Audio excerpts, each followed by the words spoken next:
కానీ దుల్హాన్ కానీ లేకపోతే అన్ని కార్యక్రమాలు అప్పుడే తీసుకొచ్చాం. నేను ఒకటే చెప్తున్నా, ఇతను కావాలని మత విద్వేషాలు రెచ్చగొట్టడానికి ఒక దొంగ మారిగా వెయిట్ చేస్తున్నాడు జగన్మోహన్ రెడ్డి. మీ ఓట్ల కోసం జపం చేస్తున్నాడు, కానీ మీకు తీరని ద్రోహం చేసిన వ్యక్తి ఇతను. 2014-19లో 4% రిజర్వేషన్లు కాపాడడానికి నేనే అడ్వకేట్లు పెట్టి సుప్రీంకోర్టులో వాదించి అది కాపాడుకుంటూ వచ్చాం. భవిష్యత్తులో కూడా మీ రిజర్వేషన్లు 4% కాపాడే బాధ్యత మాదని మీ అందరికీ ఆనందిస్తున్నాను.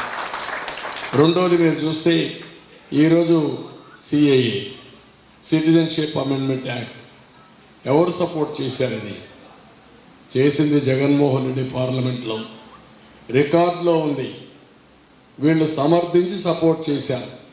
అలాంటి వ్యక్తి ఇప్పుడు నెపం లేకపోతే ఏదో ఒక విధంగా మిమ్మల్ని రెచ్చగొట్టాలని ప్రయత్నం చేస్తున్నాడు. నేను ఒకటే మీకు అందరికీ హామీ ఇస్తున్నా, మీకు అండగా ఉంటాం. మీ సెక్యూరిటీకి కానీ, మీ భవిష్యత్తుకు కానీ, మీ సాధికారతకు కానీ అన్నిటికి కూడా మేము అండగా ఉంటే అన్నీ చేస్తామని చెప్పి తెలియజేసుకుంటూ మరొక్కసారి అందరికీ ఈద్ ముబారక్, రంజాన్ శుభాకాంక్షలు. ధన్యవాదాలు, మనస్ఫూర్తిగా అభినందనలు.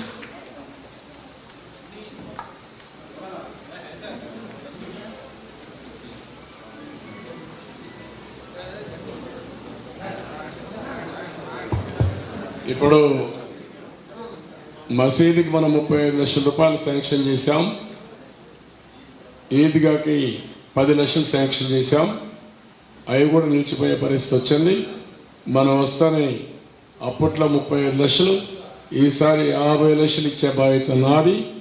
ఈద్గా కూడా 15 లక్షలు కానీ 20 లక్షలు ఇచ్చి పూర్తిగా అభివృద్ధి చేస్తామని చెప్పి మరొకసారి శుభ సందర్భంగా మీ అందరికీ మెసేజ్ ఇస్తాను. Thank you. రండి,